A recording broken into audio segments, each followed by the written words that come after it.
Mä rukoilin, Jeesus, vedä minut pois huumeista. Ja sinä päivänä Jumala armahti minua. Mä sain tulla uskoon sinä päivänä. Mä olin matkalla helvettiin. Jos multa olisi henki lähtenyt, niin mä olisin joutunut helvettiin. Se on ikuinen tulijärvi. Se on kadotus. Ja mä haluan sanoa sulle, ystävä. Mä haluan varoittaa sua, ystävä. Ihminen syntyy tuomittuna, valmiina.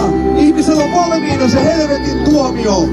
Ja jos sä laitat sun toivosi Jeesukseen, niin sä voit välttää. Vain Jeesus voi pelastaa sut helvetin tuomiolta. Hei nuoret miehet, älkää kulkeko ohitte, tulkaa kuulemaan sanaa, Jumalan sanaa, Jeesuksesta. Jeesus rakastaa kaikkia ihmisiä niin paljon, että hän meni Golgatan keskimmäiselle ristille ja vuodatti verensä pahojen ihmisten puolesta. Onko kukaan tehnyt sun hyväksesi mitään sellaista, mitä Jeesus on tehnyt?